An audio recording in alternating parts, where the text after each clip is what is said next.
মাধ্যমে আমরা সারা দেশের মানুষকে জানাতে চাই যে আমরা আমাদের সাংবিধানিক গণতান্ত্রিক অধিকার, আমাদের যে শান্তিপূর্ণ মিছিল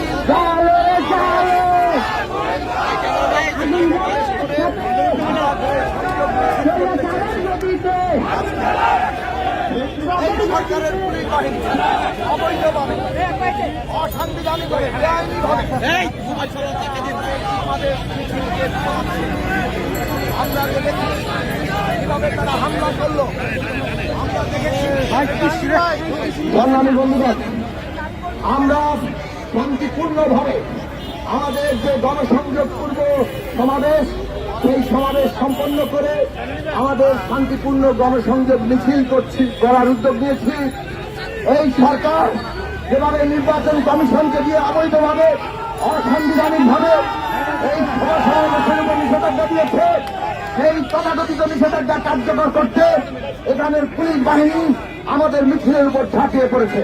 কেবল তাই নয়, পুলিশ কর্মকর্তারা আমাদের সিনিয়র নেতৃবৃন্দের সাথে যে অসদাচরণ করেছেন তার জবাব তাদের দিতে হবে। বাংলাদেশে আমরা দেখছি পুলিশ বাহিনীর মধ্যে এই সরকারের একদল পুলিশ এমন ভাবে পেটুয়া বাহিনী তৈরি হয়েছে, যেভাবে পুলিশ লীগ তৈরি হয়েছে। তারা আজকে আমাদের নেতৃবৃন্দের উপরে হামলা করছে, আমাদের নারী কর্মীদের উপরে হামলা করছে, আমাদের নেতৃবৃন্দের সাথে অসদাচরণ করছে।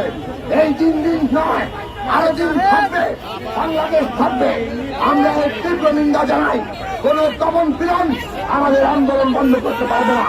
আগামীকাল আমরা আমাদের সমাবেশ করব, আমাদের মিছিল করব। সকাল 11:30 মালিবাগ মোড় থেকে আমাদের সমাবেশ, আমাদের বিক্ষোভ চলবে, আমাদের গণসংযোগ চলবে।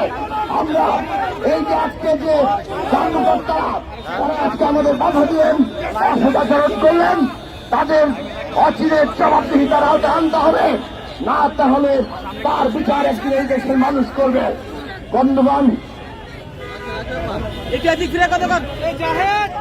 এখন আমাদের এই যে সংক্ষিপ্ত অবস্থান, আমরা এই মিছিলে হামলা, গণসংযোগে হামলা, এই হামলার প্রতিবাদে এখানে সংক্ষিপ্ত অবস্থান করছি।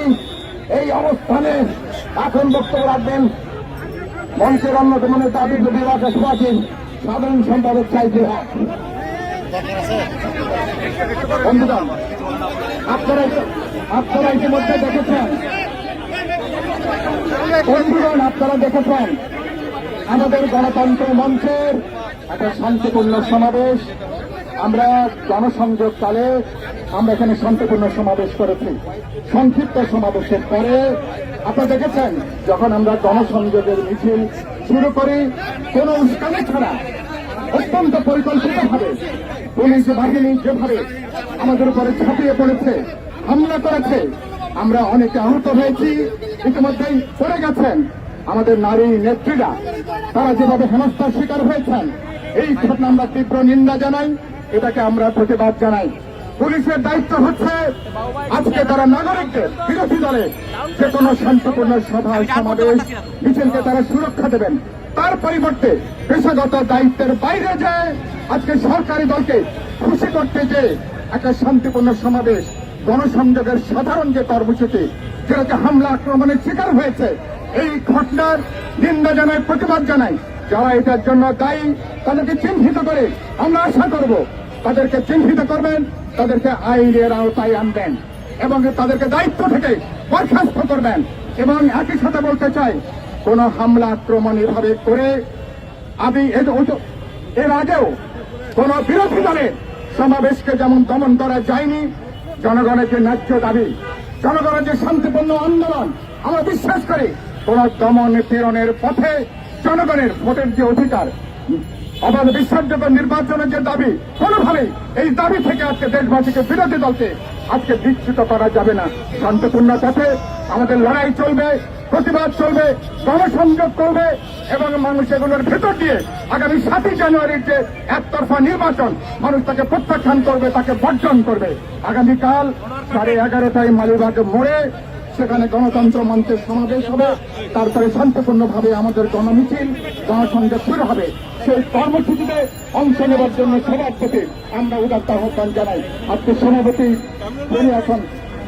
তিনি এখন 1 মিনিট বক্তব্যের মধ্য দিয়ে তিনি আজকের এই সংক্ষিপ্ত অনুষ্ঠানে তিনি সমাজকে পুরস্কার করবেন।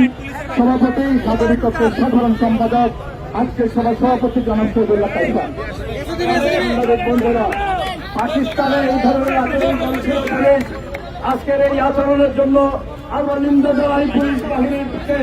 আমি নিন্দা জানাই, আপনাদের বিচার বাংলার মাটিতে হবে। একদিন এই দেশের মানুষ আপনাদের বিচার এই দেশের মাটিতে অনুষ্ঠিত হবে, অনুষ্ঠান করবে বাংলাদেশের জনগণ। সেদিন গণতন্ত্র প্রতিষ্ঠিত হবে, গণতন্ত্র আসবে, গণতন্ত্র প্রতিষ্ঠা আন্দোলনকে সকলকে অংশগ্রহণের দাবি জানিয়ে আমি আমার কথা আবার আজকে এই কর্মসূচি এখানে শেষ করছি। বাংলাদেশ চিরজীবী হোক। এই